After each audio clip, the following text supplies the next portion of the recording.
Alors, voyons donc ensemble si la relation se vérifie dans d'autres triangles que dans le triangle quelconque rectangle. Le tableau est assez petit, mais de toute manière, je posterai le document dans vos notes de cours. Donc, nous retrouvons ici le tableau caractérisant les différents types de triangles.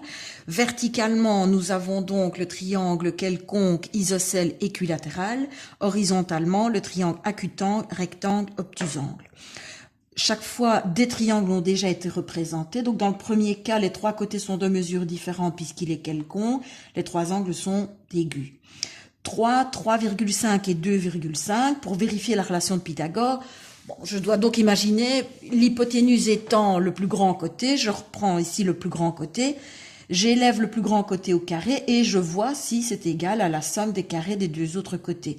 Donc, est-ce que 3,5 au carré est égal à 2,5 plus 2,5 au carré, pardon, plus 3 au carré. Le carré de 3,5, c'est 12,25. Le carré de 2,5, c'est 6,25. Et le carré de 3, c'est 9. Donc, 6,25 plus 9, ça me donne 15,25. Donc, rien à voir avec 12,25. La relation n'est donc pas vérifiée dans le triangle scanin acutangle. Alors, voyons pour isocèle acutangle. 3, 3 et 2. Vous voyez qu'ici, j'ai placé un trait oblique. Il est inutile de vérifier. Il n'y a même pas là-dedans un côté plus grand que les autres. Il y a deux côtés identiques. Donc, impossible de le vérifier. Encore moins dans le triangle équilatéral. Donc, hop, on laisse tomber automatiquement. Donc, dans le triangle acutangle, ça ne se vérifie pas. Dans le triangle obtusangle, commençons par celui-là. 2, 2,5 et 4. Le plus grand côté est 4. Donc, je vérifie est-ce que le carré de 4 est égal au carré de 2 plus le carré de 2,5. 16 est différent de 4 plus 6,25 qui me donne 10,25. Donc, forcément, dans le triangle quelconque obtusangle, ça ne fonctionne pas. Dans l'isocèle obtusangle, j'ai forcément un plus grand côté que les deux autres. Donc, je peux vérifier que le carré de 4 est-il égal au carré de 2,5 plus la même chose. Donc, 2 fois 6,25 me donne 12,5, ce qui est différent de 16.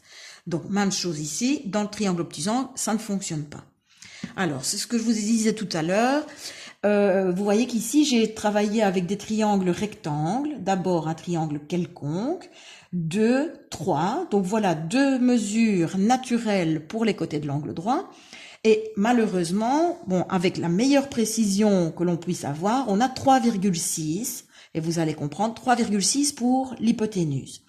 Je vérifie, est-ce que le carré de 3,6 est égal au carré de 3 plus le carré de 2? On a le carré de 3,6 qui me donne 12,96, qui est égal à 9 plus 4 qui me donne 13. Donc à 4 centièmes près, donc c'est pour ça que j'ai indiqué plus ou moins égal, à 4 centièmes près, c'est égal. On considérera que la relation est vérifiée. Pourquoi? Parce que c'est tout simplement, le problème provient de la précision de mesure de l'hypoténuse.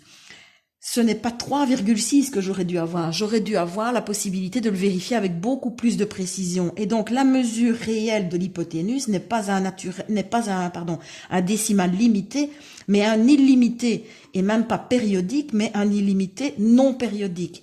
Et donc, rappelez-vous, les illimités non périodiques se retrouvent dans l'ensemble des irrationnels. Parce que tout simplement, la mesure de l'hypoténuse ici, ce serait normalement la racine carrée de 13, puisque le carré de ce côté-là est égal à la somme de ces carrés-ci. Donc la somme de 9 et 4 me donne 13, et donc le grand carré construit sur l'hypoténuse vaudrait 13, et donc son côté mesurerait radical 13. Et si je prends la calculatrice et que je recherche la valeur de radical 13, voilà, vous voyez, 3,605, 512, etc.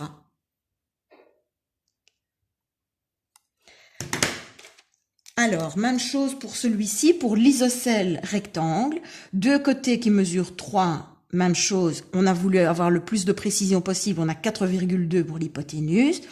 quand j'élève chacun des côtés au carré, j'aurai 17,64 pour le carré de 4,2 et 2 fois 9 pour le carré de 3.